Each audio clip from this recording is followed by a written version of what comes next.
Então vamos lá, Túlio Amâncio vai trazer agora essa entrevista com o ministro Mauro Vieira. Olá, falamos direto do Palácio do Itamaraty, a sede do Ministério de Relações Exteriores. Ao meu lado, o chanceler Mauro Vieira, onde rapidamente nós vamos abordar alguns assuntos da política internacional, digamos assim. Vamos começar, chanceler, por uma boa notícia, né, que é Mercosul, né? Depois de décadas travando uma negociação, eu digo até travando porque tinha hora que parecia que ia e não ia, acabou indo, né? Mas ainda é necessário a última etapa, depois dessa assinatura que os senhores farão no sábado, que é cada país ratificar este acordo. Não é porque vai assinar sábado que está tudo certo. As negociações e a pressão continuará. Obrigado pela participação. Não, muito obrigado pela oportunidade de falar aos telespectadores. Nós vamos assinar no sábado, em Assunção, no Paraguai, o acordo de associação com a União Europeia, e vai ser no Paraguai porque é a partir do final de dezembro, depois da cúpula que nós realizamos, que o presidente Lula presidiu em Foz do Iguaçu, a presidência de turno passou por esse primeiro semestre para o Paraguai. Então, vamos ao Paraguai assinar, e estará lá o presidente do Conselho Europeu, Antônio Costa, a presidente da Comissão Europeia, Ursula von der Leyen, e estarão os 4 países do Mercosul que assinam. A Bolívia é membro, mas não assina agora. Quando ela terminar o processo de adesão, inclusive ao arcabouço legal do Mercosul, aí ela assinará, ela pode aderir ao acordo.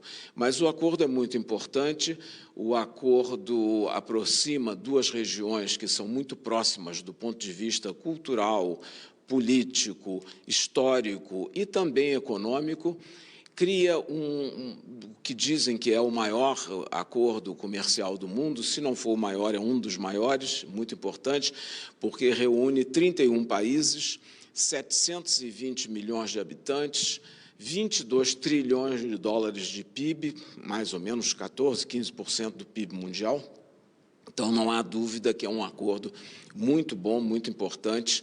E eu queria só deixar registrado que, de grande interesse do presidente Lula, que nos instruiu, o Brasil teve a responsabilidade da negociação desse acordo, é assim no Mercosul, cada país é responsável por uma negociação, e nos coube a negociação com a União Europeia. O presidente, logo que assumiu, me instruiu a retomar as negociações e rever o texto que tinha sido negociado no passado, que estava parado há 4, 5 anos. Era um texto desequilibrado e antiquado. Ele agora foi adaptado, será um texto muito equilibrado, muito positivo para ambos os lados. E, ao assinarmos, ele entrará em vigor tão logo um dos 4 membros do Mercosul aprove no seu legislativo e ratifique. Ele entra em vigor provisório, bilateralmente, para esse país do Mercosul e para a União Europeia.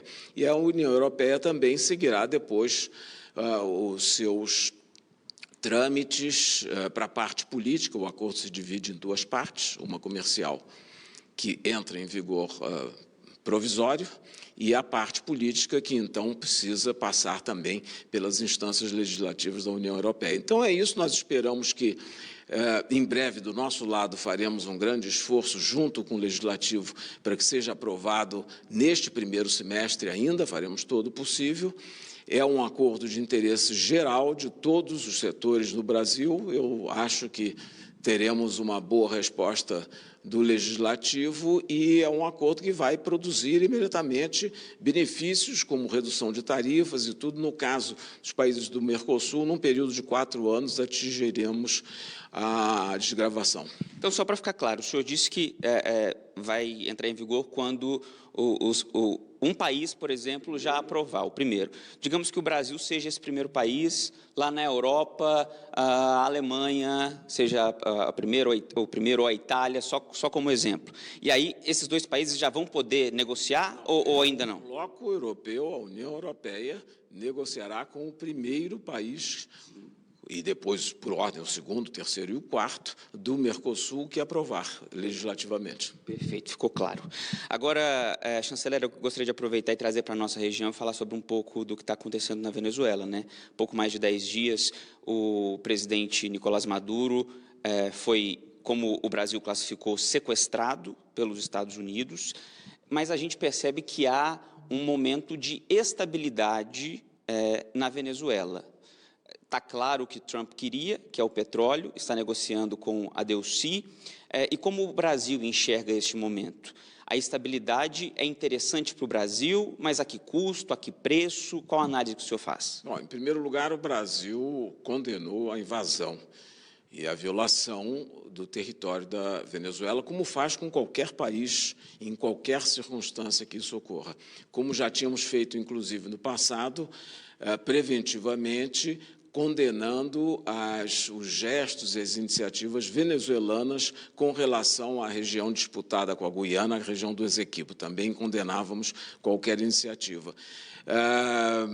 Evidentemente, isso é um precedente que é grave e é uma violação do direito internacional. Agora, nós acreditamos que o destino da Venezuela deve ser decidido pelos venezuelanos e para o bem da Venezuela e de seus habitantes, que deve haver um diálogo, um entendimento nacional que se chegue a essa solução. Assumiu, na ausência do presidente que estava em exercício, o presidente Maduro, assumiu a vice-presidente, que está levando os negócios do Estado adiante e negociando com todos os países e, sobretudo, com os Estados Unidos. Nós esperamos que essas negociações cheguem a bom porto e que produzam resultados pela estabilidade da região, que é o que nos interessa. O senhor acredita em eleições próximas à Venezuela? Isso vai depender, como eu disse, do povo venezuelano. Eu acho que o povo tem que se expressar e pedir eleições. É necessário, o Brasil defende eleições em todos, não só no Brasil, mas em todos os países. A democracia é importante que seja valorizada e acho que as eleições serão um caminho normal no futuro. Sobre a decisão de suspensão dos vistos norte-americanos para 75 países, o Brasil está nessa lista. Bom deixar claro que não é visto para visitante, é para quem quer morar nos Estados Unidos. O Brasil pretende agir com reciprocidade nesse caso? Olha, o que foi anunciado é justamente isso que você se referiu. São vistos de imigração, vistos para residentes permanentes, quem queira se transferir do Brasil para os Estados Unidos. E isso todos os países são soberanos nas suas legislações para vistos e tudo. Isso não afeta, e houve muita confusão e muita discussão, não afeta os vistos de turismo. E, inclusive, não seria do interesse, imagino eu, dos Estados Unidos, porque há um número enorme de brasileiros, são mais de 1 milhão e meio, talvez, que viajam anualmente em turismo aos Estados Unidos, e, sobretudo, esse ano, que vai haver uma Copa do Mundo nos Estados Unidos, eu imagino que esse número cresça, e isso é vantajoso, é um benefício para a economia do país, que recebe um grande número de turistas. Portanto, é preciso deixar claro que isso é para os vistos de turismo, não estão afetados, isso é para vistos de residência permanente.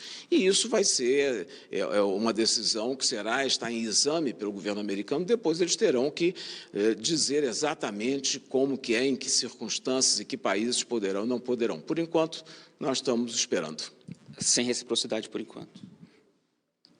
Nós temos uma legislação clara, específica sobre imigração no Brasil, não temos interesse, não temos projetos de mudá-la.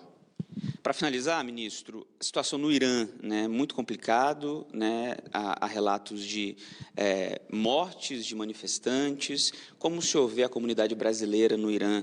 A intenção do Itamaraty sugerir o regresso desses brasileiros aqui para o país? Há a intenção de fazer uma operação para buscá-los? Como o senhor está vendo isso nesse momento?